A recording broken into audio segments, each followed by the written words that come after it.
¿Qué va a causar el fin del mundo?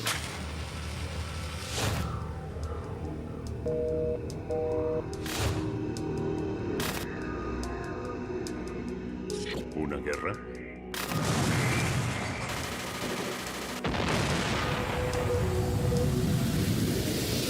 ¿Un desastre natural?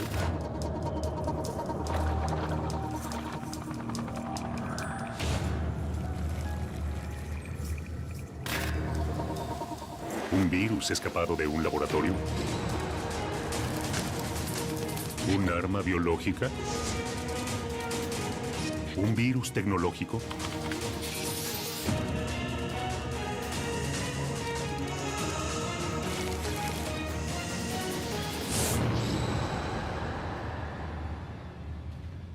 Pandemia.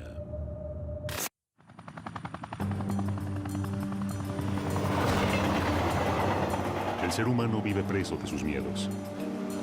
Morir víctima de una enfermedad sin poder encontrar la cura a tiempo sea tal vez uno de nuestros mayores miedos. Imaginemos que una enfermedad desconocida afecta al mismo tiempo a todo un grupo de seres humanos y en un radio geográfico determinado los mata a todos, uno a uno, y no hay cura disponible hoy. Eso es una pandemia, una verdadera pesadilla. Ahora, imaginemos que esta pandemia acabó con la especie humana, ayer.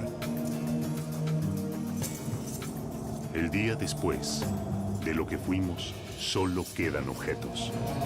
Los humanos se han extinguido de la faz de la Tierra. La fantasía de escritores y cineastas se ha hecho realidad. El último hombre acaba de morir. Las señales fueron infinitas. Viruela, peste negra, tuberculosis, gripe española, VIH, gripe A, ébola.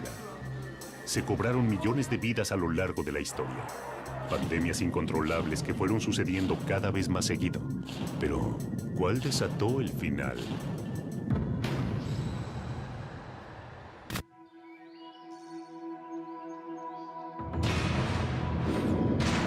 Tal vez haya sido el ébola o tal vez el silencio y la indiferencia. Somos conscientes que desde diciembre de 2013 se detectó un brote de virus ébola en África Occidental. Sabemos que es el brote más severo de ébola desde 1976, con más de 4.000 muertes reportadas por la Organización Mundial de la Salud hasta el momento. El virus del ébola surgió al principio de la década del 70 en Sudán y en Congo. El ébola mata rápido. Comienza con una fiebre, dolores musculares y jaquecas, hasta que destruye el hígado y riñones del infectado, haciéndolo sangrar interna y externamente. Todos los agentes microbianos quieren multiplicarse e invadir más y más y más, pero a veces no son muy exitosos porque matan al paciente y lo matan tan rápido, ¿verdad?, que no le da tiempo para que la persona transite y pueda infectar a otros. Ese es el caso del ébola, ¿no es cierto? Se ha quedado siempre muy limitado debido a su alta mortalidad. Los primeros casos fueron reportados en Guinea y luego se extendieron a Liberia, Sierra Leona, Nigeria y Senegal. Hoy en día el brote aún está fuera de control. La organización Médicos Sin Fronteras responsabiliza a la comunidad internacional de mostrarse indiferente ante el brote más grave de virus ébola de la historia. 6 months into the worst Ebola epidemic in history, the world is losing the battle to contain it. En Liberia, los centros de pacientes con ébola están colapsados. El sistema de asistencia telefónica saturado. Los hospitales y las clínicas han cerrado sus puertas y el personal está asustado. Ya hubo demasiados trabajadores sanitarios muertos. ¿Actuará las Naciones Unidas y el resto de la comunidad internacional? Estados Unidos planea destinar 88 millones de dólares para combatir el ébola en África Occidental. ¿Pero esto será suficiente para sobrevivir a la última pandemia?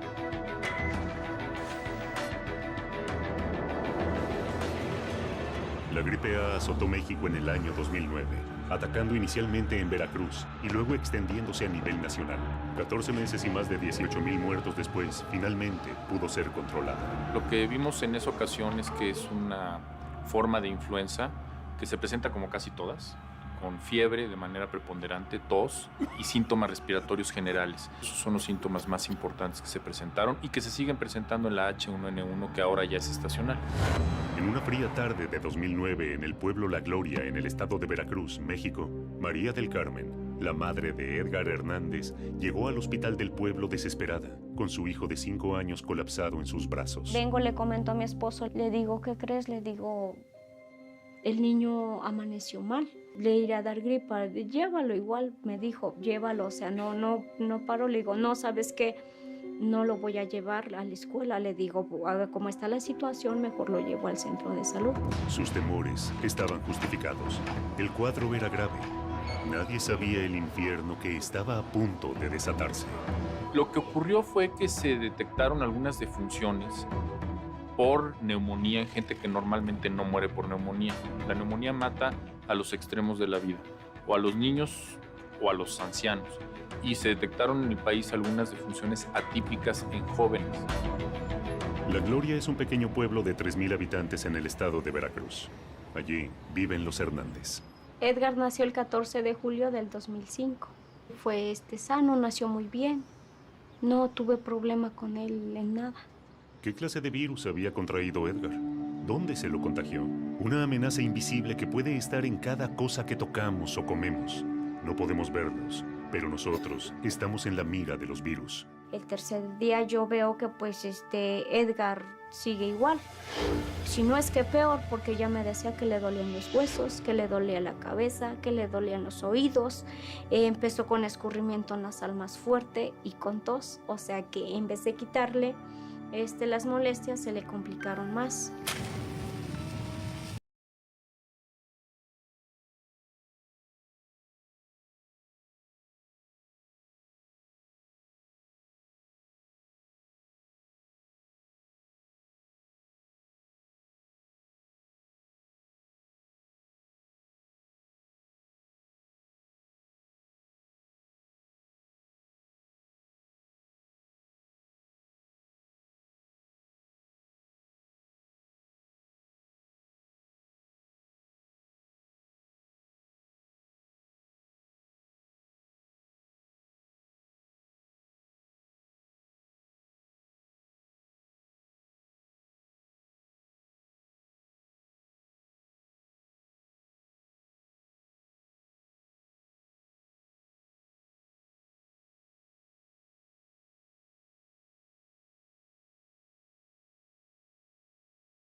Cual le vuelvo a comentar, doctora, pues yo sigo viendo mal al niño, pues usted déle el tratamiento, entonces pues se lo seguí dando. Mientras tanto, en los hospitales, las cosas empiezan a complicarse.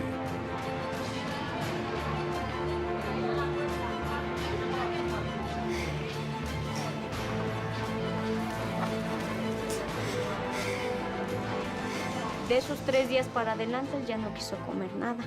No quiso comer, no quiso tomar agua, no quiso nada, él se sentía muy mal. Y la temperatura de no bajarle para nada. Se supo que era una nueva cepa del virus, específicamente la H1N1, hoy conocida como PDM09, pandémica 09, pero en ese momento no se sabía. Incluso se confundió, se le dijo que era la gripa del cerdo y la gripa porcina. Después de eso, estaba protocolizado en el plan de preparación y respuesta para una pandemia de influenza que había que tomar medidas de distanciamiento social. Eso es lo primero que había que tomar. Y por eso es que se toma la determinación el día 24 de abril, es decir, un día después de recibir los resultados del cierre de las escuelas.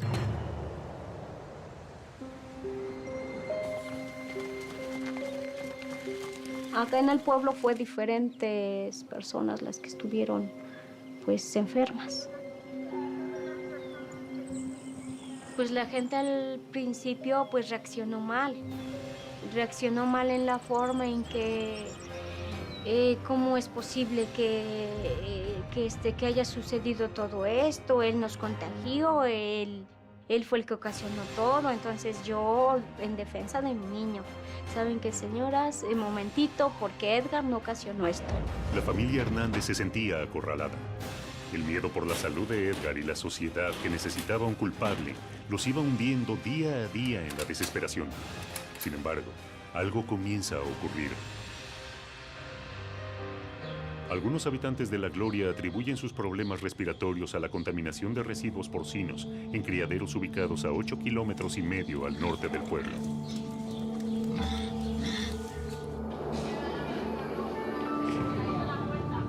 Recién a fines de abril, cuando las noticias hablaban de un brote de gripe en México DF y ya se contabilizaban más de 150 muertes sospechadas de ser producto de este nuevo virus, fue que Edgar fue identificado como el paciente cero. El verlo que la temperatura no baja, o sea, sí fue la verdad muy preocupante y desesperante porque pues el no poder sacarlo tampoco, el no poder hacer nada, digo, pues ¿qué hago? La vida del niño pende de un hilo. ¿De qué se trata esta enfermedad que parece incontrolable? La epidemia se desata. La gente se lanza a comprar masivamente barbijos, alcohol en gel y todo tipo de antibióticos. La directora general de la Organización Mundial de la Salud, la doctora Margaret Chan, declaró la pandemia de gripe H1N1. Based on assessment of all available information and following several expert consultations, I have decided to raise the current level of influenza pandemic alert from phase 4 to phase 5. El pequeño Edgar fue uno más entre tantas víctimas de la gripe. La enfermedad parecía estar fuera de control. Una sombra acechante se cernía sobre miles de enfermos. Las muertes se suceden cada vez con mayor frecuencia. Influenza viruses are notorious for their rapid mutation and unpredictable behavior. WHO and health authorities in affected countries will not have all the answers immediately, but we will get them. Tenemos un medicamento que no funciona, en lo que llega la vacuna y el medicamento no funciona, entonces hay que recurrir a las medidas de distanciamiento social, las medidas, digamos, estrictamente de salud pública. Realmente una sorpresa, no porque no estuviéramos preparados para que viniera una pandemia, porque realmente ya había todo un movimiento y unos procedimientos en marcha para prepararse para una pandemia.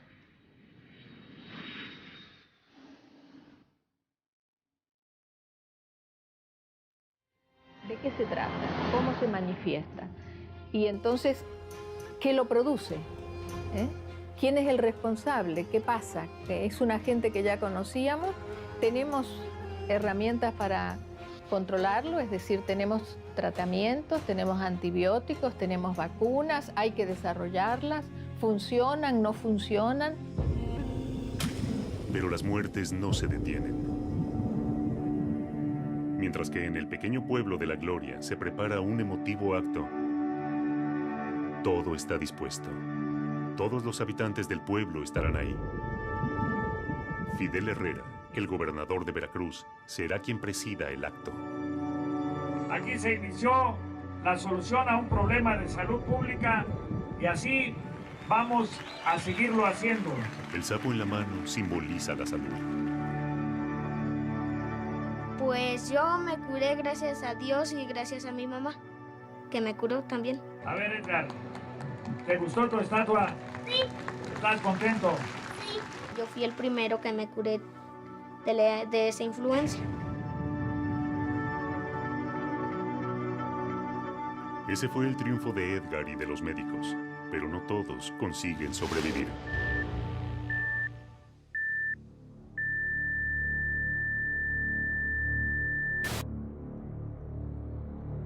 ¿Todas estas muertes se podrían haber evitado? ¿Realmente se dio a conocer la magnitud de esta pandemia? ¿Puede regresar? ¿Estamos preparados para eso? Algunos han tomado nota de lo ocurrido, los menos. Los virus se modifican, mutan, son infinitamente más rápidos que la burocracia y están en todas partes. La gripe A tuvo un antecedente. Y en el año 2007 se trató de aislar el virus exhumando el cadáver de Mark Sayce, fallecido en 1919 a causa de la gripe A, también conocida como gripe española. Fue efectivamente una pandemia a comienzos del siglo, 1918, y sabemos que creo que en China habrá matado como 30 millones de personas, en Estados Unidos más de medio millón, en Chile más de 20.000 muertos, muchos más afectados, no todos se morían, pero efectivamente fue un problema muy serio.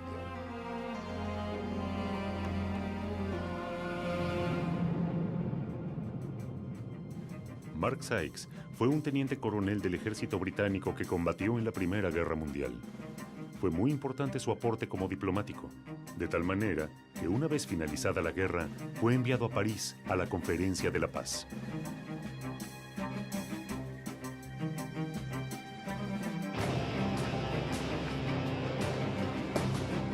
Los medios de prensa españoles hablaban con horror de lo que esta enfermedad estaba haciendo en la población española. Los medios de prensa franceses, por las condiciones políticas y coyunturales del momento, lo ocultaban o los obligaban a ocultarlo. En el caso de la gripe española, la peculiaridad de la pandemia es que impacta en un periodo corto y después desaparece de escena.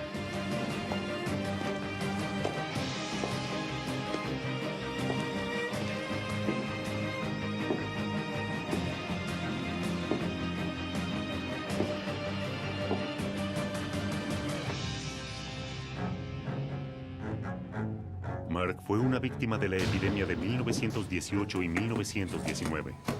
El hombre que logró sobrevivir a una de las guerras más cruentas de la historia.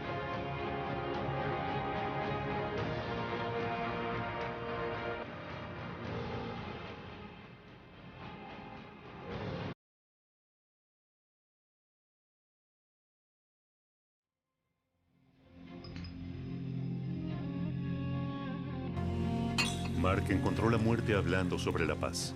Murió en París, solo, en su cuarto de hotel a los 39 años. Para trasladar su cuerpo a Inglaterra, se lo puso en un ataúd de plomo, sellado. La llamada gripe española fue la primera pandemia del siglo XX y la última fue la del VIH. El VIH, o virus de inmunodeficiencia humano, es el causante del síndrome de inmunodeficiencia adquirida, conocido como SIDA, y que implica el deterioro y falla progresiva del sistema inmunológico humano, que deja al paciente indefenso contra el desarrollo de enfermedades causadas por infecciones que en personas con sistemas inmunes normales no se presentaría. Según datos de la Organización Mundial de la Salud, a escala mundial, hay unos 35.3 millones de personas infectadas con el VIH. Se calcula que en 2012 se infectaron unas 2.3 millones de personas y el número de muertes mundiales totales en el periodo 1981-2007 es de 25 millones de personas aproximadamente. Ante la aparición del VIH, se plantearon muchas dudas sobre su origen. ¿Se trató de un virus que escapó del laboratorio? ¿Fueron vacunas vencidas enviadas a países pobres? ¿Fue un virus inoculado a simios que se transmitió a humanos?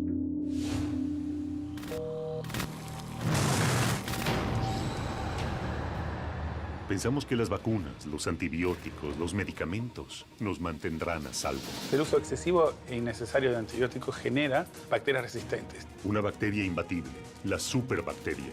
No podemos combatirla. Es un problema que les demos antibióticos a los animales que comemos. Un peligro que pensamos que está lejos nuestro. Y sin embargo, nos acecha a cada momento, en cada rincón de los lugares que transitamos, a través de la gente que nos rodea. La tuberculosis es una enfermedad que acompaña. Las pandemias azotan a la humanidad desde hace siglos. 100 años atrás, la gripe española mató a más de 50 millones de personas en Europa y Estados Unidos. Y en el año 2009, brota la gripe A, causando el mayor pánico en México, dejando más de 8.000 muertos. La mutación de bacterias es una realidad y los antibióticos ya no pueden protegernos.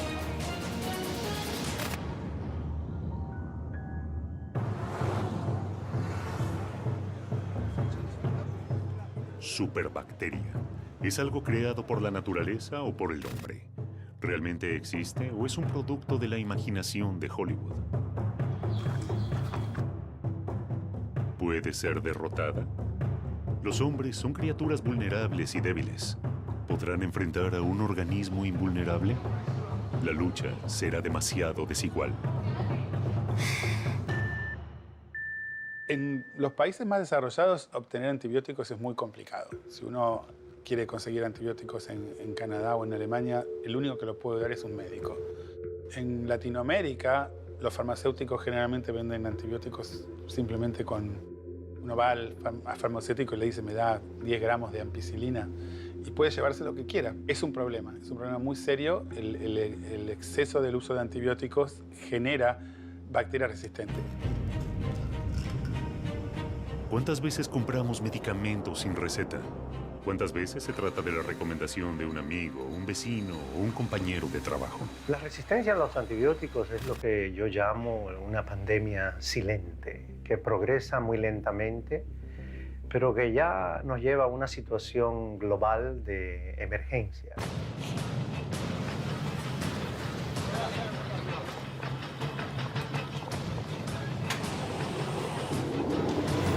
Las bacterias están desarrollando su resistencia para sobrevivir.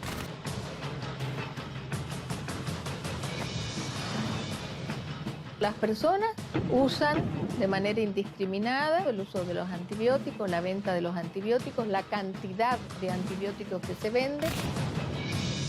Hemos alimentado a un asesino en serie. Las bacterias han ido mutando, se han hecho más resistentes, cada vez más fuertes, invencibles, peligrosas. Si utilizamos los antibióticos solamente para enfermedades en las que son eficaces, entonces impedirá el desarrollo de bacterias resistentes que llamamos superbacterias. Ahora este es el problema en este momento, pero no tanto porque les damos demasiados antibióticos a los humanos, sino que es un problema porque les damos antibióticos a los animales, animales que comemos, pollos, vacas y cerdos.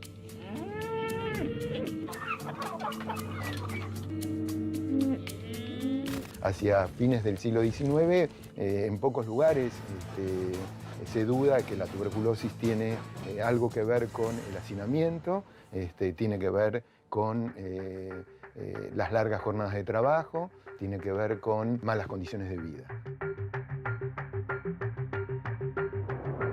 La tuberculosis es una enfermedad que ha acompañado al hombre en toda su historia, inclusive son de las enfermedades que se pueden encontrar en las momias egipcias y en distintos restos que tenemos de la antigüedad, ¿no?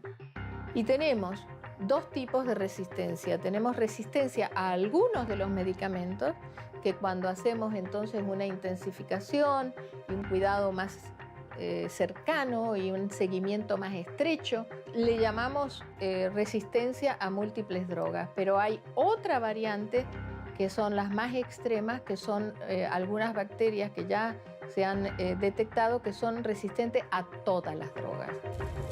La tuberculosis es una enfermedad que por mucha gente hubiera pensado que se extinguió, que ya no es un problema. Sin embargo, hay análisis que dicen que 1/3 de la población mundial está infectada con tuberculosis.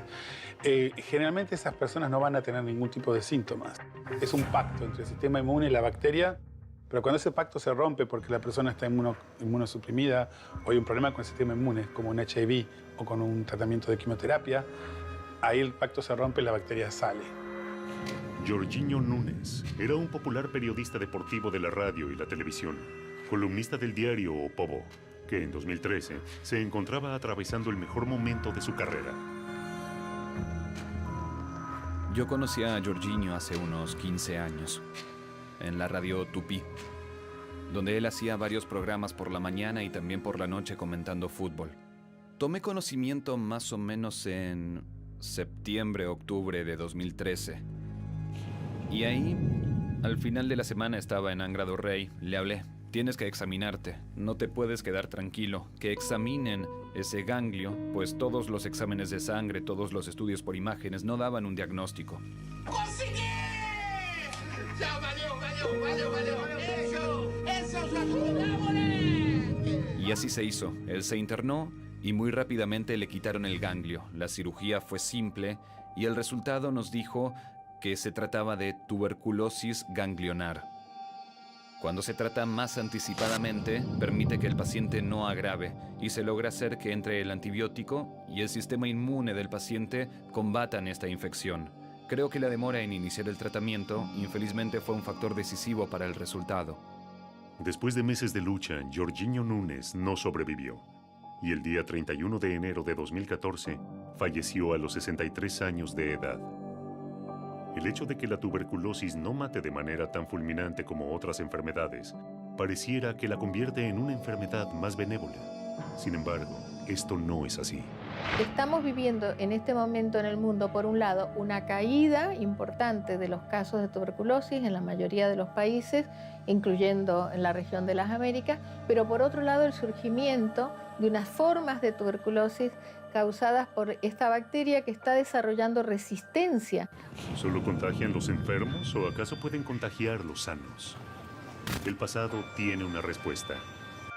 Mary Mallon llegó a Nueva York desde Irlanda en 1884, cuando tenía 15 años.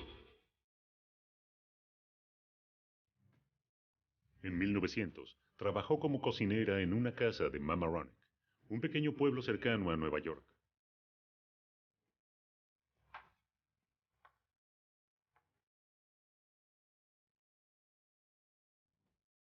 En menos de 2 semanas, la familia contrajo la fiebre tifoidea. Se trataba de una enferma con tifus asintomática, o sea que ella facilitaba la transmisión de la propagación de la enfermedad sin saberlo. La lavandera murió.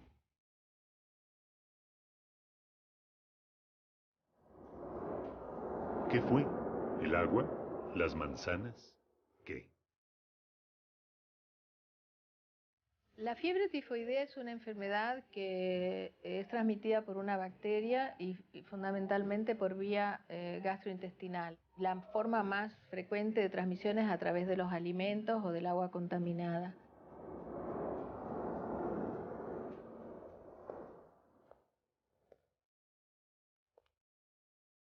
Al año siguiente, Mary se mudó a Manhattan y la familia cayó enferma con tifus.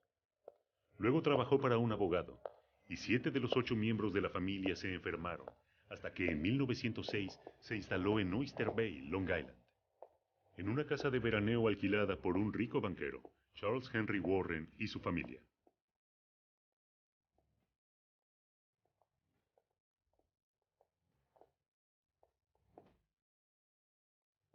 Maggie, la más pequeña de la familia, era quien más disfrutaba de las vacaciones.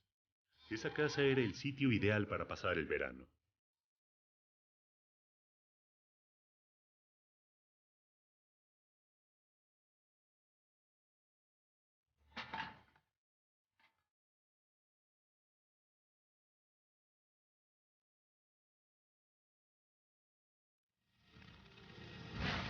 Sin embargo, esos maravillosos días de sol y juego terminaron. Primero el jardinero y 2 criadas cayeron enfermas. Luego la enfermedad fue metiéndose dentro de él.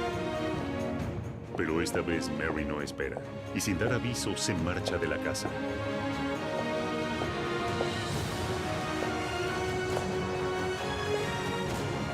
¿Qué estaba ocurriendo? ¿Era solo la mala suerte de Mary? ¿Por qué huyó? ¿Sospechaba que algo estaba ocurriendo? Ella no podía imaginar que se trataba de la primera portadora sana de tifus de los Estados Unidos.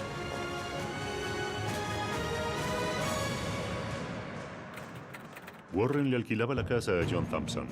Thompson consultó con los médicos expertos que analizaron el agua potable, los residuos, el sistema de alcantarillado y llamó también a un ingeniero sanitario llamado George Soper, que empezó a investigar.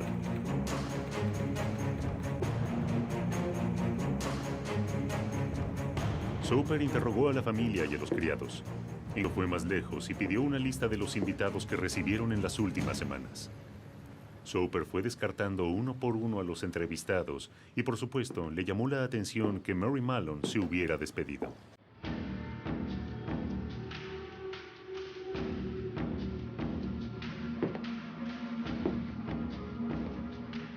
Soper fue a la agencia de empleo donde contrataron a Mary y descubrió que en todas las casas que había servido, las personas se habían enfermado de tifus. Mary había dejado un rastro siniestro de enfermedad y muerte. Soper siguió atentamente la noticia de la enfermedad hasta que en marzo de 1907 llegaron a su conocimiento los informes sobre una familia de Park Avenue en Nueva York que había contraído la enfermedad.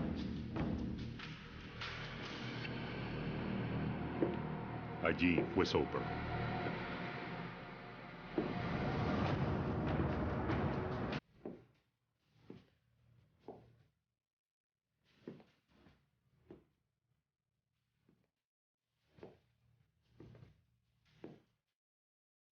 por fin se encontró frente a frente con Mary en la cocina.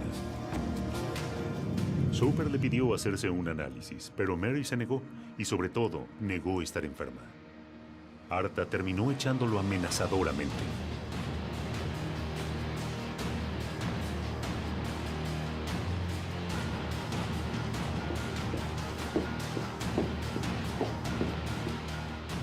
Mary fue aislada y murió 23 años después. Pero no murió de tifus, sino de neumonía. Ella nunca terminó de comprender cómo podía contagiar una enfermedad que no padecía. Estas bacterias tienen la capacidad de albergarse en algunas personas, no producirle nada o una enfermedad leve, y entonces estas personas pueden transmitir y son elementos importantes en la transmisión. Portadores sanos, superbacterias o virus. La naturaleza nos responde de una manera brutal en una lucha desigual. ¿Quién domina a quién? ¿El final de nuestra especie solo se reduce a este combate? Todos recordamos el atentado contra las Torres Gemelas, pero solo unos días después se desató un ataque con armas biológicas que tuvo en vilo al mundo entero. Me sentí como atacada y sentí paranoia. ¿Puede una bacteria viajar en algo tan simple como una carta y generar pánico a una nación entera? Un extraño duelo se llevó a cabo en los campos malditos de Rossignol. ¿Podrá Louis Pasteur derrotar al carbunco y cambiar la historia de la ciencia para siempre?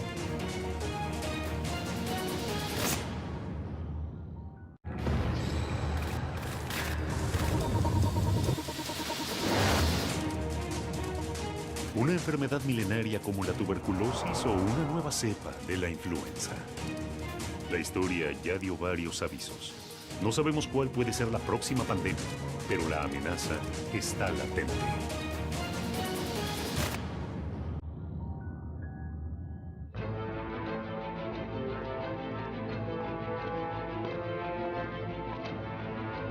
¿Cómo empieza una pandemia? Nunca sabemos cómo emerge una nueva enfermedad ni cómo se propaga hasta contagiar, enfermar y matar hasta después de que lo hace. La multiplicidad de factores nos desconcierta y nunca llegamos a tener ese control. Los seres humanos usan ese aprendizaje para prevenir futuros brotes. Pero, ¿es posible plantar una nueva enfermedad? Mesurar su dosis y calcular la cantidad de muertes que puede cosechar. ¿Puede el terrorismo controlar lo incontrolable? ¿Qué se necesita para esto? Tal vez no sea necesario una superbacteria para acabar con la enfermedad, ni siquiera un gran ejército. A lo mejor se necesita un solo hombre para lograrlo. Según el FBI, el doctor Bruce Edward Sibbins, investigador estrella del Instituto de Investigaciones Médicas de Enfermedades Infecciosas del Ejército en Fort Detrick, puso en marcha su abominable plan. Casey Chamberlain llevaba una vida normal. Tenía solo 23 años cuando esto ocurrió. Estaba viviendo en la ciudad de Nueva York y mi último trabajo fue en el Nightly News, así que cuando todo esto ocurrió en septiembre de 2001 fue cuando llegué a la NBC. Casey fue a trabajar como todos los días. Llegó en horario. Preparó su café y se dispuso a organizar el correo. Un día más de rutina. Cuando llegó a su escritorio, una carta llamó su atención. Era un sobre blanco más pequeño de lo habitual y parecía estar redactado por un niño. Yo era secretaria en la recepción. Asistíamos a los productores, hacíamos cualquier cosa que cualquiera necesitara y una de nuestras tareas del día era abrir el correo de nuestro corresponsal Tom Brokaw. Así que era cualquier otro día, o eso pensé. A pesar de lo inusual que le pareció el hecho de que un conductor de noticiero recibiese una carta de un niño, Casey igual decidió abrir el sobre. Así que cuando lo abrí, hallé este pequeño pedazo de papel blanco, creo que eran 2 pedazos de papel, y mi cerebro a veces no lo recuerda, pero en su interior estaba esta sustancia. La sustancia parecía una mezcla entre azúcar morena y arena. Y la carta tenía un mensaje intimidatorio. Casey pensó que era algo muy raro. Nunca había recibido este tipo de correo para Tom Brokaw. Se lo mostró a sus colegas y luego lo tiró al contenedor de basura. Porque no sabía qué era y no quería que nadie contrajera nada. Nadie le dio demasiada importancia. Las amenazas y los insultos en un canal de noticias suelen ser moneda frecuente, y mucho más por esos convulsionados días. La contaminación había sido cutánea, y los síntomas se presentaron 10 días después. Si las esporas hubieran sido inhaladas, los síntomas se habrían presentado al día siguiente. El fin de semana empecé a sentir que estaba resfriándome y en mis glándulas empecé a sentir dolor.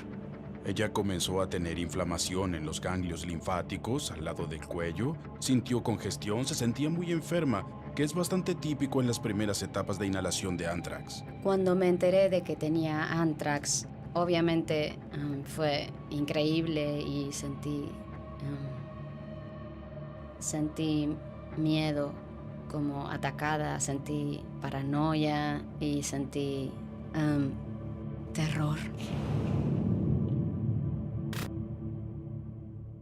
Una de las razones por las que el anthrax ha sido particularmente utilizado con fines militares y en el terrorismo como un arma es que cuando se encuentra en forma de esporas, que es la forma en que normalmente existe, es inanimado, es duro, desgranado en un sentido microscópico muy pequeño. Miles de esporas se pueden inhalar y nunca se sabrá siquiera que se estuvo en contacto con esas esporas, que permanecieron latentes durante no solo décadas, sino posiblemente siglos. Una vez dentro de su cuerpo, ya sea a través de su piel, pero especialmente si es inhalado por los pulmones, entonces esas esporas pueden convertirse en lo que se denominan organismos vegetativos y reproducir y causar la muerte a través de una toxina que liberan. En el transcurso del fin de semana, el estado de Casey empeoró rápidamente. Para el domingo en la noche, sus glándulas estaban extremadamente inflamadas. Casey sabía que algo estaba mal. Ellos pensaron que estaba teniendo alergia o algún tipo de reacción alérgica en mi cuerpo. Así que cada uno de ellos me prescribió, como todo el mundo lo haría, un antibiótico que comenzó a matar a todo lo que estaba pasando en mi cuerpo.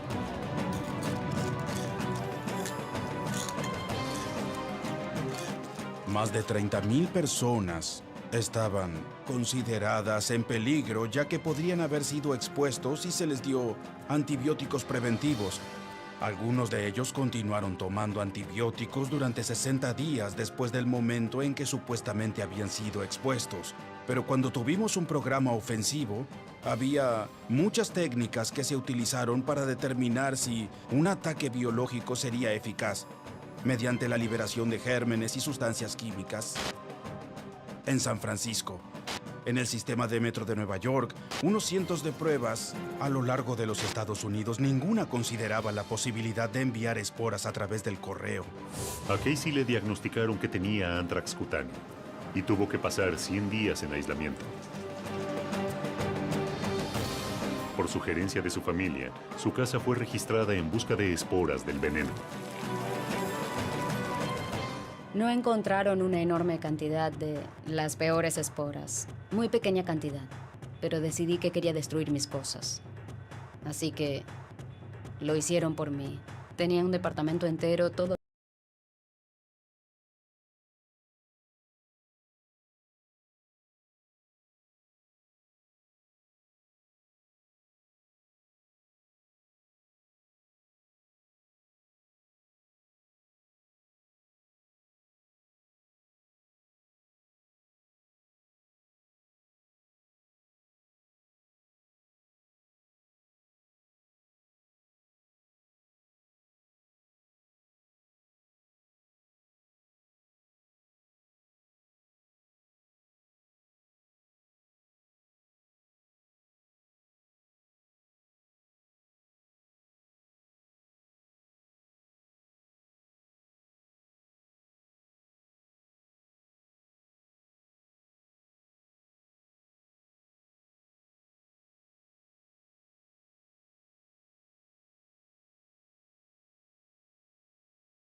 Los campos malditos de la pequeña aldea francesa de Pouilly-le-Fort fueron testigos de un curioso duelo entre el veterinario Hipólito Rossignol y el químico Louis Pasteur. Entre los presentes hubo periodistas, ganaderos y la gente del pueblo ansiosa de ver cómo se desarrollaba esta batalla científica. El desafío comenzó cuando Pasteur anunció que había logrado hacer inofensiva la bacteria mortal del carbunco o anthrax y elaborado la vacuna.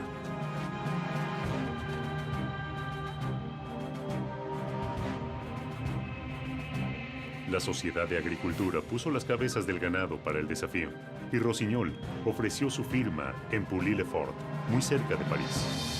Allí, Pasteur inoculó su vacuna en 24 carneros, 6 vacas y una cabra, y dejaron 21 animales sin vacunar, y los marcaron como pertenecientes a Rossignol.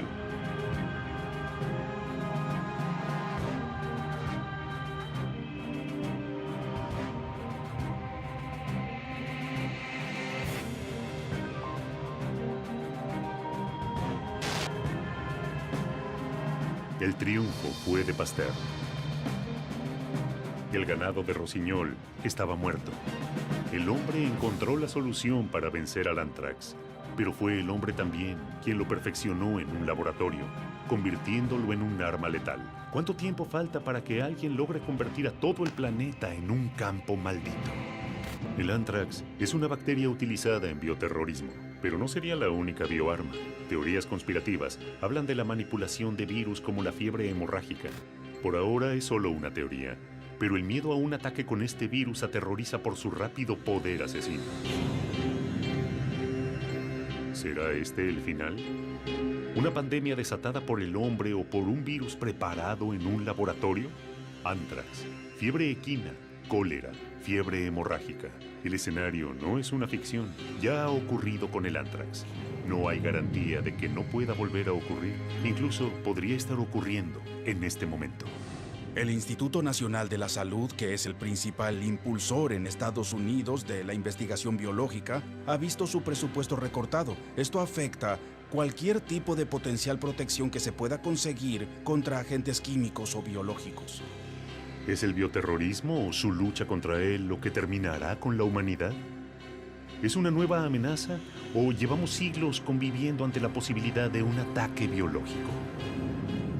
El primer antecedente de un ataque con armas biológicas no es reciente. En el año 1346, en la zona de Crimea, sin saberlo, un ejército mongol introdujo la peste negra en Europa y llevó adelante el primer ataque biológico de la historia. La ciudad de Caffa era la puerta de entrada al comercio en Europa. Había un muro alrededor de la ciudad y los tártaros, que eran un grupo tribal de los musulmanes, intentaron en el año 1346 crear un asedio en la ciudad de Caffa y se encontraron de pronto con un gran número de personas muertas y moribundas. No entendían lo que era un agente biológico, no sabían acerca de los agentes biológicos como bacterias, pero la gente se estaba enfermando con la plaga, que más tarde se llamó la peste negra. Lo que hicieron fue utilizar catapultas para enviar los cadáveres de las personas fallecidas que habían muerto de la peste a través de los muros de la ciudad para tratar de infectar a los residentes europeos. Y al parecer tuvieron éxito. Muchas de las personas de esa ciudad se enfermaron y luego murieron. 7 siglos han pasado de la pandemia de la peste negra, que casi extermina a la población europea. ¿Puede repetirse? ¿Alguien en este momento puede estar trabajando para que esto suceda?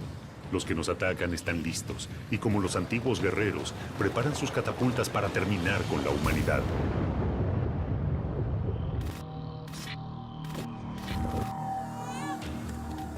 Las distancias ayudaron históricamente al hombre para protegerse de las pandemias.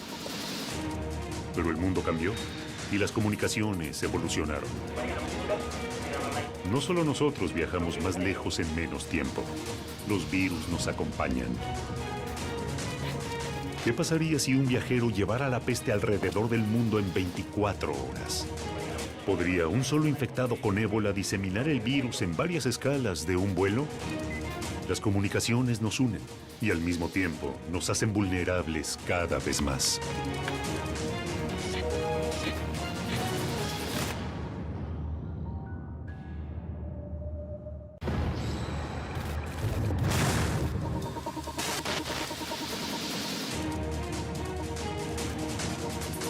Campos malditos, enfermedades milenarias, bacterias multiresistentes a todo tipo de antibióticos, ataques con cartas infectadas, todos posibles detonantes de la próxima pandemia.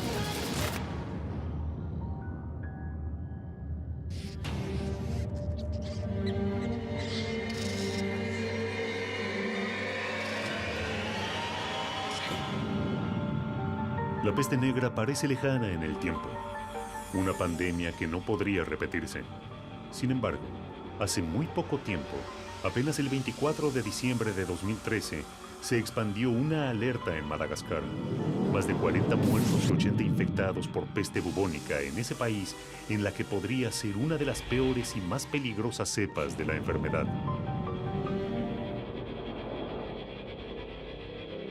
¿Volverá a subirse al barco? ¿O esta vez preferirá un medio más veloz para propagarse? Hoy en día asistimos a la revolución de los transportes y las comunicaciones. Las distancias se han ido achicando. Hoy, un viaje entre Londres y Madrid dura no más de 2 horas y media. Hace 7 siglos, un viaje de Londres a España podía durar un mes. En 1345, Alfonso XI de Castilla firmó un tratado con Eduardo III de Inglaterra, sellando la alianza matrimonial de sus hijos Pedro y Juana. Juana se prepara para marcharse de Londres rumbo a España. Juana llevará un precioso vestido para su boda. No sabe cómo será Pedro. Hace mucho tiempo que lo imagina. Dicen que es moreno. Dicen que es un año mayor que ella. Desde que tiene recuerdo, sabe que va a casarse con Pedro. No se lo cuestiona, es así. Su padre, el rey, sabe lo que hace. Es por el bien de Inglaterra. Los enemigos acechan y ella cumplirá su rol. Pero los enemigos no solo están fuera del castillo. La peste bubónica también es una de las enfermedades que llamamos bíblicas o medievales, ¿no? Junto con la fiebre tifoidea, el cólera, la fiebre amarilla, fueron las grandes amenazas de la humanidad.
En el siglo XIV el mundo era muy grande.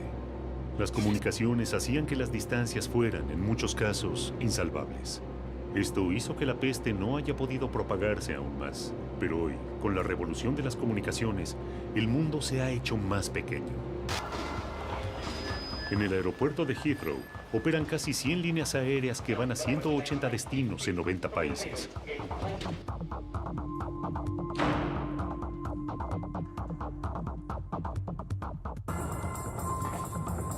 Thomas está en tránsito. Es ingeniero. Regresa a su hogar en Düsseldorf. Viene de Abu Dhabi, donde estuvo trabajando para su compañía. No se siente bien. Piensa que se ha resfriado por culpa del aire acondicionado. No se imagina que contrajo coronavirus o síndrome respiratorio de Oriente Medio, ni tampoco a cuánta gente es capaz de contagiar. Jennifer tiene 40 años. Es médica. Acaba de llegar de Londres para asistir a un congreso de cardiología. Viene de Ciudad del Cabo, Sudáfrica. No sabe que en 2 semanas el cólera la habrá matado. ¿Cuánto tiempo pasamos en un aeropuerto? ¿Con cuánta gente nos conectamos?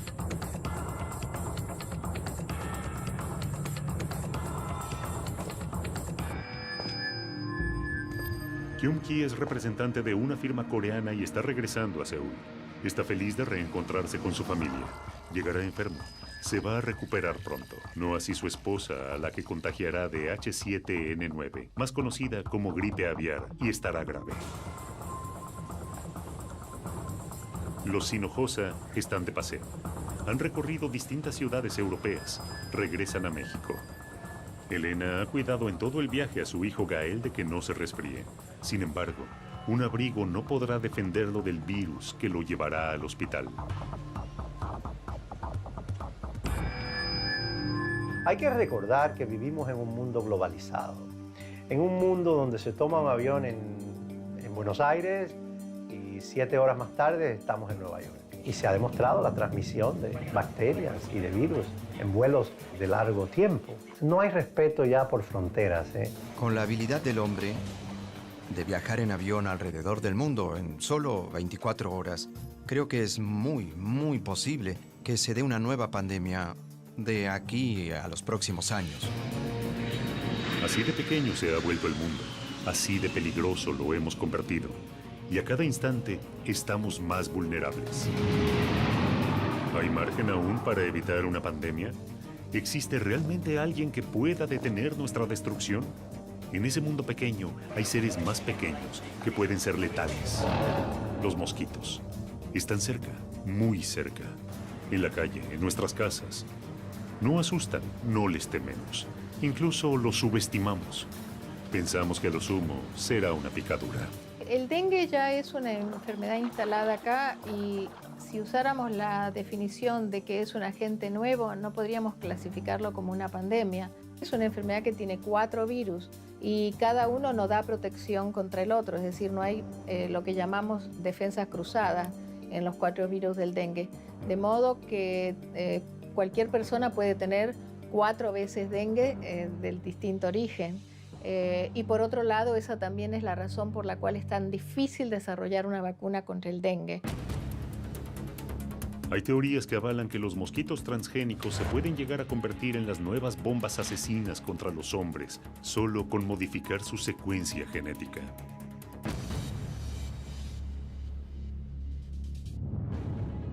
Los virus pueden traer consigo una pandemia. Pueden aniquilar a una especie.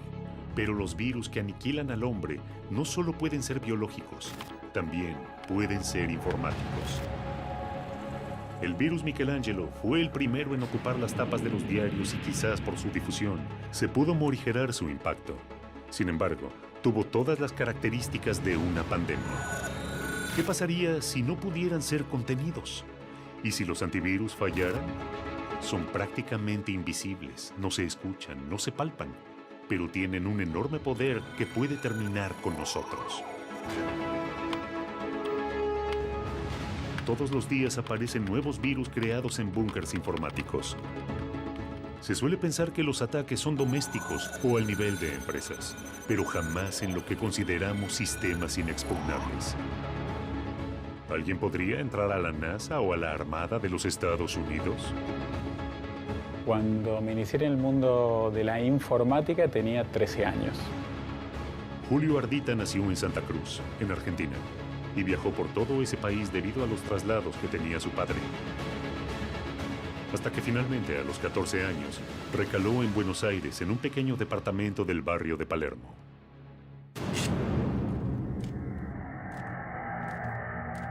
En ese momento, digamos, un tío mío me había regalado una computadora y un módem, digamos, más que nada, que la velocidad de ese módem era muy baja, era el equivalente a 300 baudios. O sea, piensen que hoy en día una conexión, digamos, estándar de 1 mega equivale a 1.000.000 de baudios. Entonces eso me llevó a interconectarme con otras computadoras, a aprender, a conocer.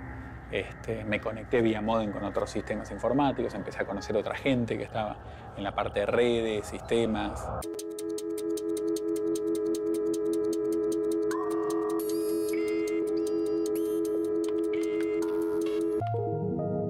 Como desafío, digamos, yo iba intentando entrar en distintos sistemas, aprendiendo técnicas nuevas.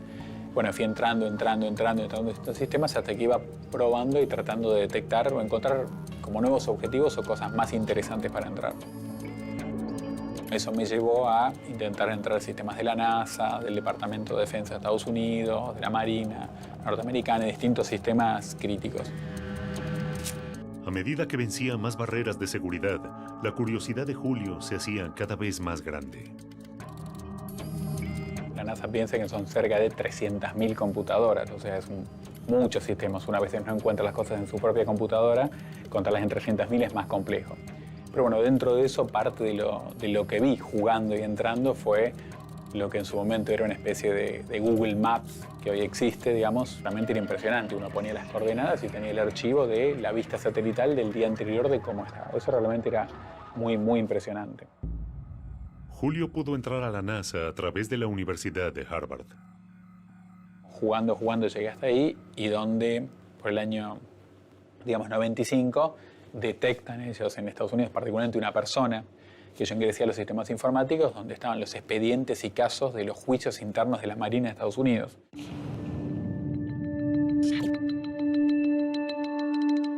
Peter Garza, de NCIS, es el primero que advierte que alguien ha irrumpido en los archivos del Naval Criminal Investigative Service. Comenzó a rastrearlo, solicitó una orden judicial y se abocó a la búsqueda de la filtración. 3 meses duró la investigación. Después de 3 meses de investigaciones, Peter descubrió el origen del sistema de rastreo, Buenos Aires, Argentina.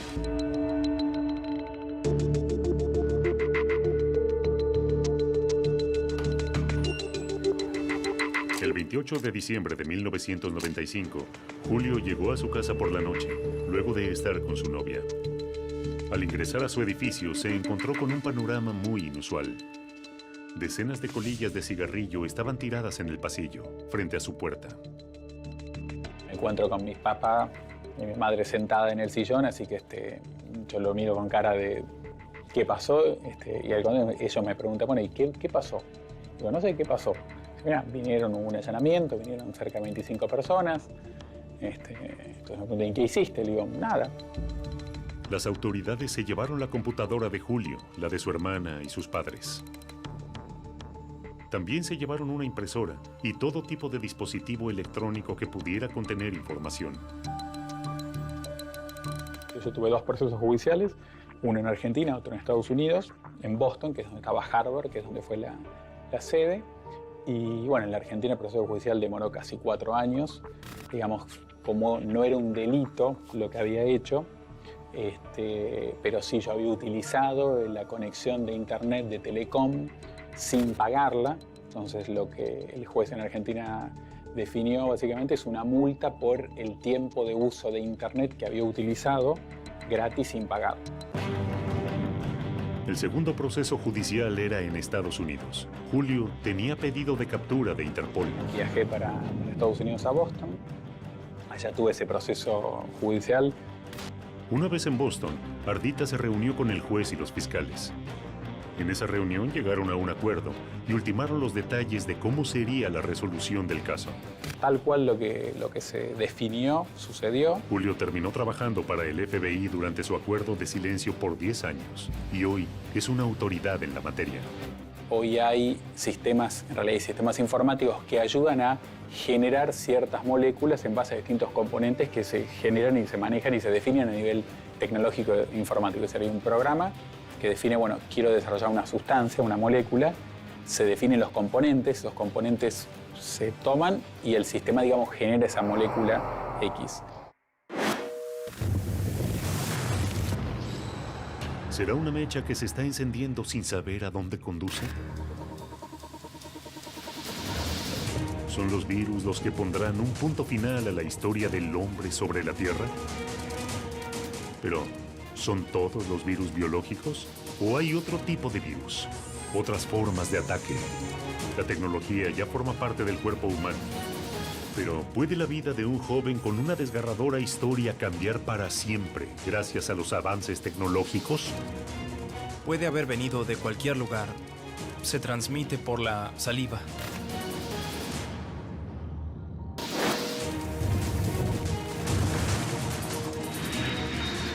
La velocidad de las comunicaciones acorta cada día más las distancias entre países. Las enfermedades ya no conocen de fronteras. En 2009, algunos países prohibieron los vuelos que provenían de regiones con brotes de influenza.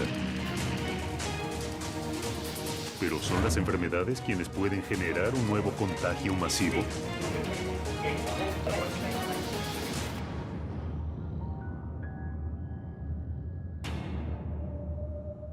¿Es posible entonces utilizar la tecnología para modificar la genética y crear un superhumano? ¿Se puede generar un virus tecnológico que desate una pandemia y acabe con la especie humana tal y como la conocemos ahora? ¿Nos puede reemplazar un nuevo ser humano mejorado y diseñado desde un laboratorio? La tecnología mejoró la vida de Pedro Pimenta y le devolvió casi todo lo que había perdido. Nací en Brasil.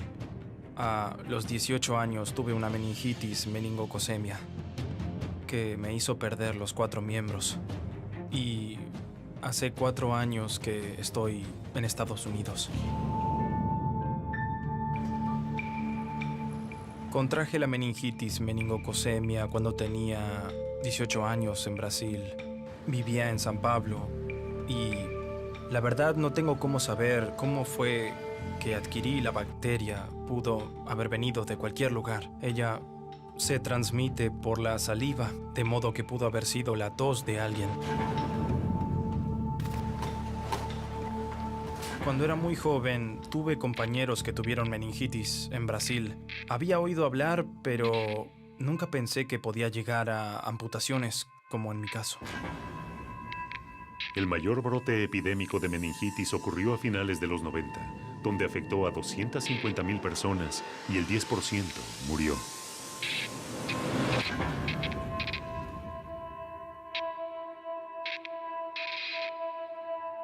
Aquel 11 de septiembre de 2009 era un viernes común para Pedro. Se había encontrado para almorzar como hacía habitualmente con un compañero. Comenzó a sentirse mal y fue para su casa. Al llegar, comenzó a tener fiebre y vómitos.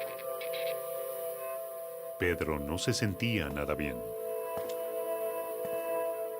Ya a la noche, esos síntomas comenzaron a empeorar. Yo estaba solo en casa. Al pasar la noche ya estaba muy mal y me llevaron a un hospital local. Dijeron que tenía una infección y me mandaron de vuelta para casa. Ahí me quedé 4 horas durmiendo. Pedro no podía dormir. Su cuerpo ardía por la fiebre. Y el dolor era tan agudo que casi no podía moverse. Fue una pesadilla. Su cuerpo lo abandonaba mientras él trataba de conseguir ayuda. Por suerte pude tomar el celular que estaba cerca de mí y llamé a mi hermano que estaba durmiendo en otro cuarto de la casa. Y él atendió el teléfono. Cuando vinieron para mi cuarto, yo ya estaba prácticamente muerto en ese momento.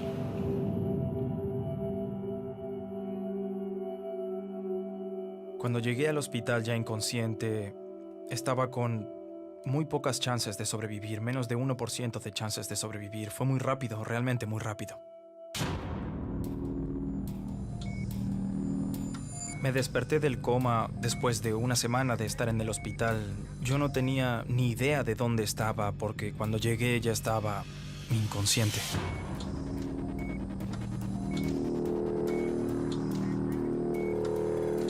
La primera visión que tuvo Pedro fue de sus miembros completamente gangrenados, en estado de putrefacción. Podía ver parte de mis huesos, mis músculos. Una escena terrible. Cuando desperté del segundo coma, la primera visión que tuve al volver, yo estaba bajo los efectos de varios remedios y todo era muy confuso. Estaba somnoliento y la primera visión que tuve fue de mi cuerpo debajo de la sábana. Pude ver el contorno de mi cuerpo. Y fue un shock porque yo tenía 1,80 m de altura y de repente miré el contorno de mi cuerpo y era pequeño. Fue algo que me produjo mucho miedo al futuro, sumado a aquella realidad. Mirando mi cuerpo fue terrible, terrible.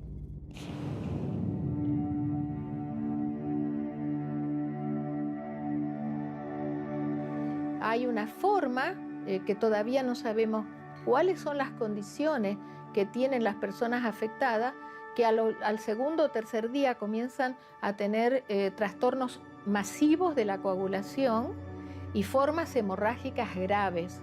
Como producen coágulos, ¿no?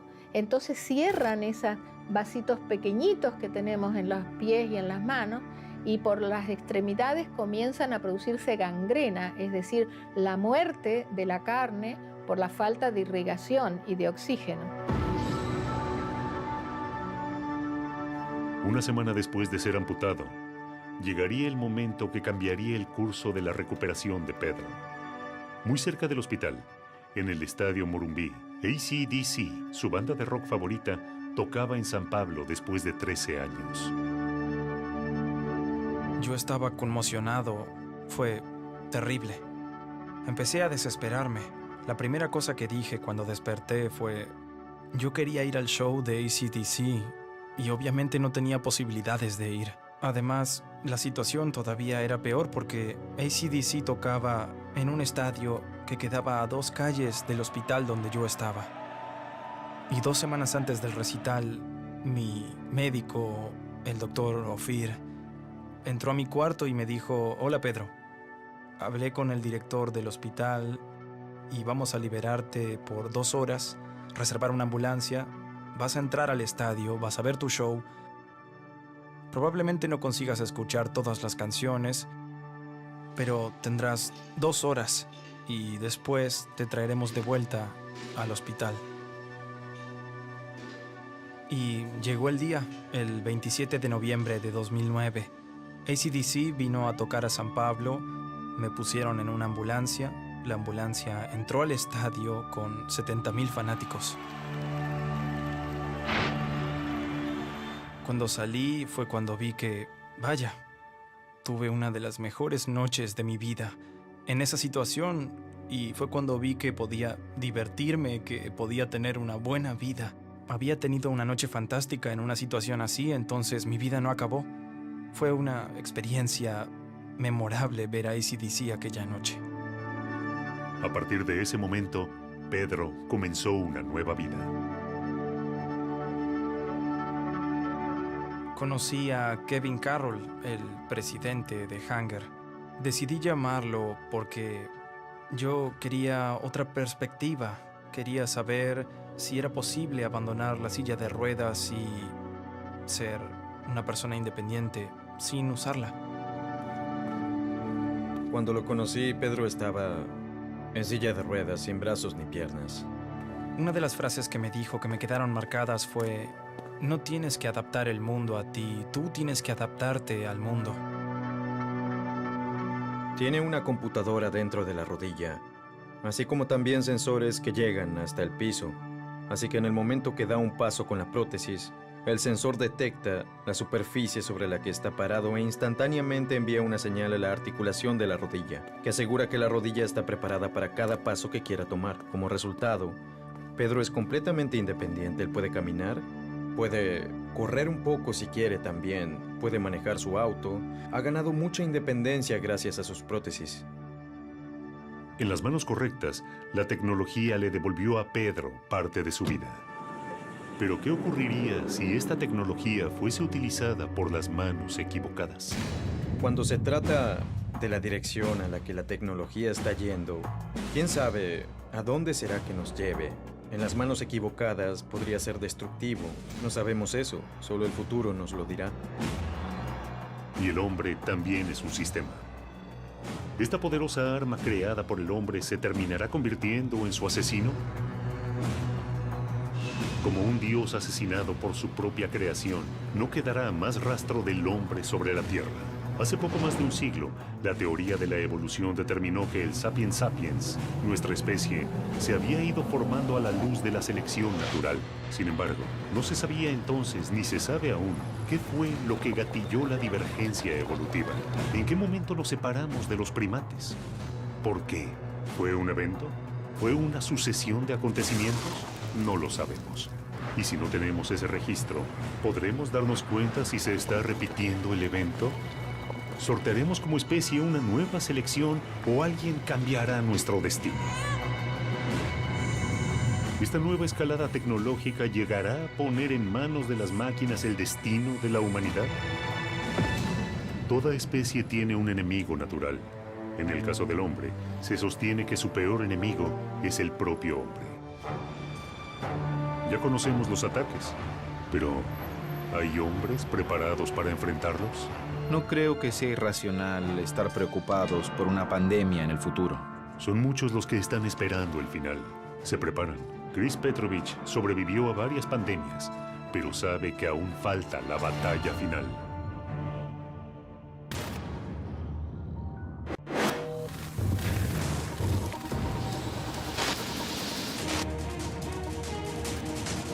La tecnología nos protege y a la vez nos hace más vulnerables. Mientras nadie espera una pandemia por un arma química o un virus tecnológico, hay gente que se está preparando.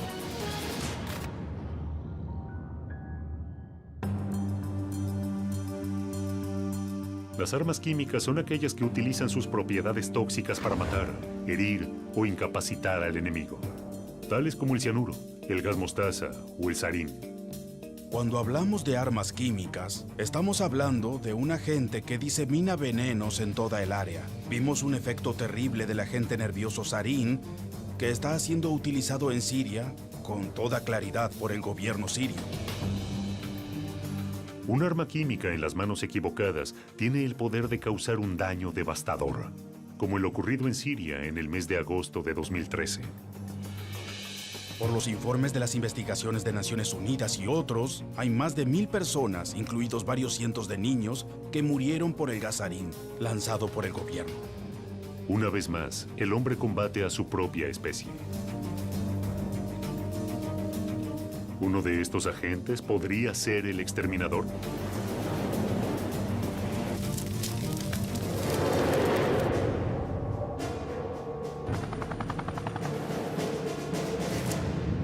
Chris Petrovich vive en Miami, pero nació en Perú en 1969.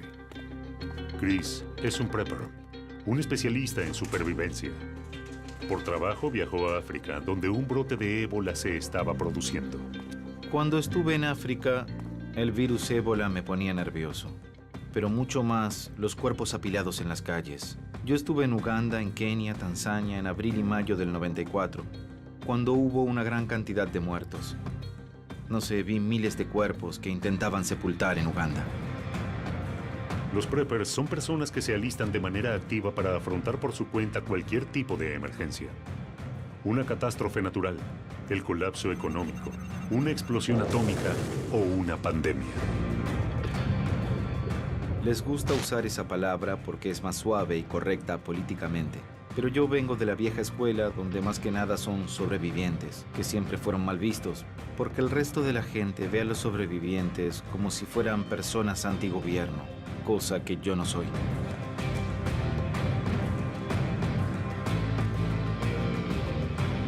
Personalmente creo que la gente siempre debe seguirle el rastro a las noticias sobre salud. qué enfermedades rondan, qué riesgos a la salud puede traer viajar. Por eso pienso que es muy, muy importante. No creo que la gente deba estar paranoica, sino todo lo contrario. Creo que deben estar tranquilos y proveerse de los suministros médicos necesarios para ser utilizados en caso de una emergencia. No es la paranoia ni el sensacionalismo lo que mueve a estas personas, sino más bien la confianza y la seguridad de que algo va a pasar. El fenómeno prepper actual comenzó hace 5 o 6 años con la caída de la economía.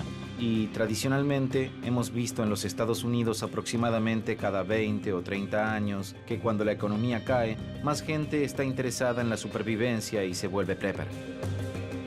En este momento estamos consultando a los especialistas en defensa y preparándonos para el peor de los escenarios.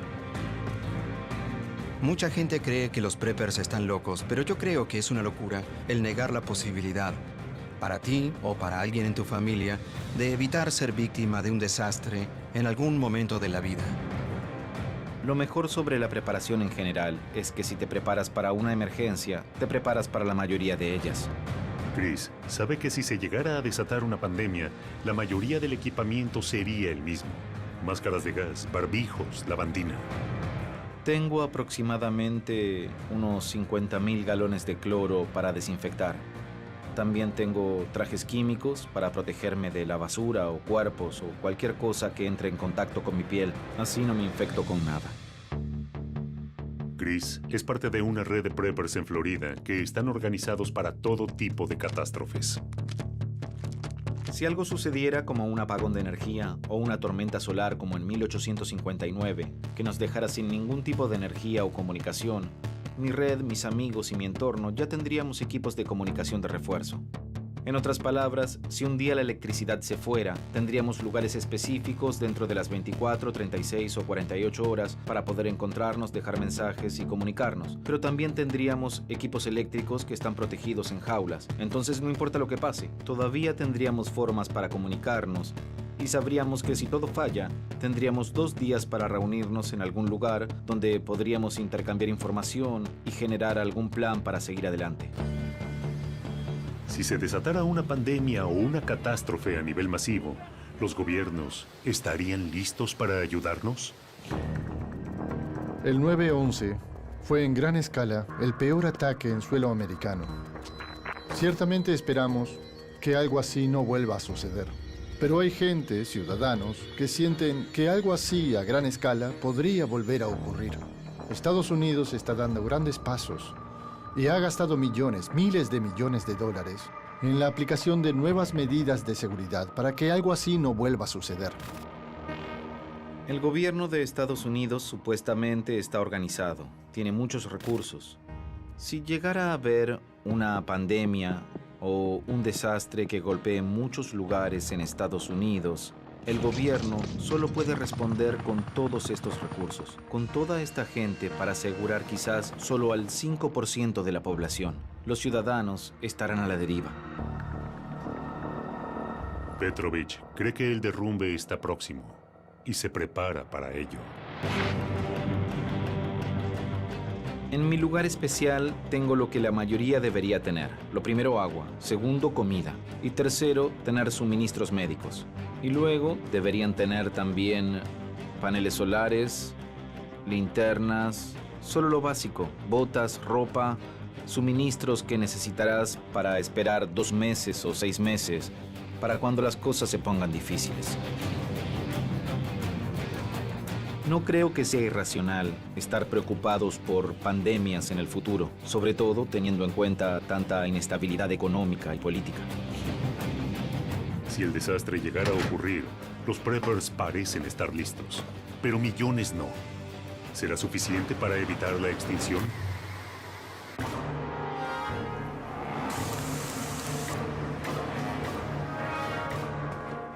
Enfermedades, virus informáticos, ataques biológicos, pandemias. Están entre nosotros, latentes, listos para atacar. El final está cerca. ¿Nos salvaremos? ¿Podremos evitar una nueva pandemia? Va a haber una pandemia sin duda. ¿Cuándo? No sabemos de qué, no sabemos, pero va a ocurrir. Este sueño de controlar las enfermedades infecciosas, yo creo que es como la utopía, ¿no? Vamos en camino hacia ello y en el camino aprendemos, pero nunca sabemos si vamos a llegar.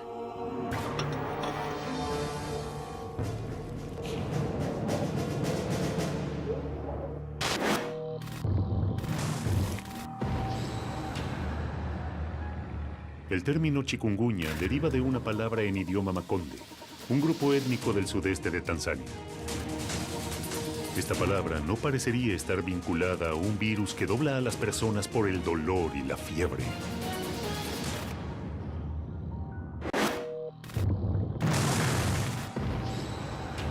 Las pandemias han trazado un ADN de muerte a lo largo de la historia, azotando a la humanidad, arrancándole su bien más preciado, la vida.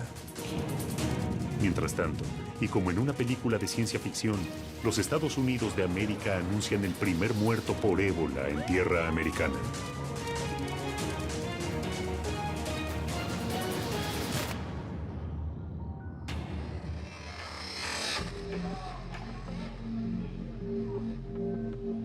El chikungunya está azotando Centroamérica en este preciso momento. Se transmite por la picadura de un mosquito infectado, los mismos mosquitos que transmiten dengue. Los síntomas son fiebre, fuertes dolores articulares, dolores musculares, dolores de cabeza, náuseas, cansancio y erupciones cutáneas. Pero por sobre todo, lo más característico es que los pacientes llegan doblados por el dolor. Nicaragua, Venezuela, El Salvador, Colombia, República Dominicana, Puerto Rico, y la lista sigue. La cantidad de afectados ya asciende a 90,000 y al menos se reportaron 22 muertos. Aún no existe cura contra el chikungunya. Y si bien su tasa de mortalidad no es alta, los síntomas que causa son tan intensos que lo hacen un riesgo enorme para las franjas de la población más expuestas. Pero, ¿podría esto cambiar? ¿Podría el chikungunya mutar genéticamente y empezar a contagiar entre humanos? ¿Podría transformarse este virus en una pandemia que encorve a toda Latinoamérica? La respuesta aún no existe. Hoy, los gobiernos de los países afectados están enfrentando este nuevo enemigo, tratando de ganarle la batalla por vidas humanas. Se necesita prevención, educación y recursos. La lucha es constante y a diario.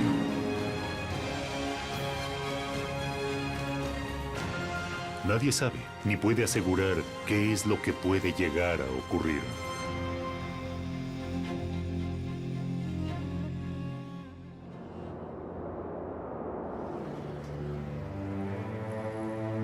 El gran interrogante es si una pandemia puede terminar con la humanidad.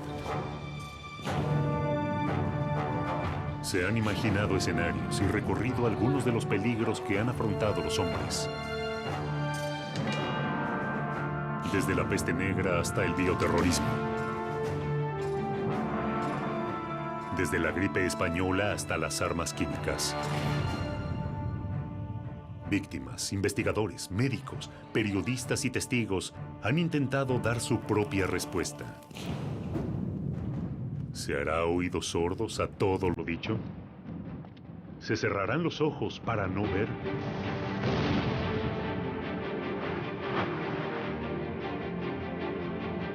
Ya no hay excusas para no darse cuenta de que la humanidad está realmente en peligro.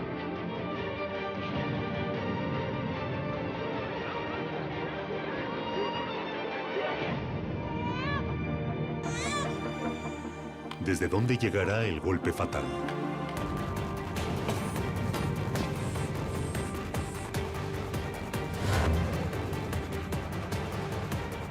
¿Qué es lo que va a terminar con nuestra especie?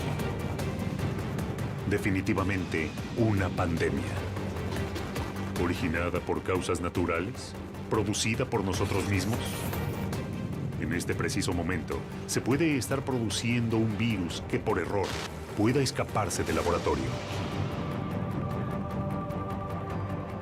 Ahora, En este momento,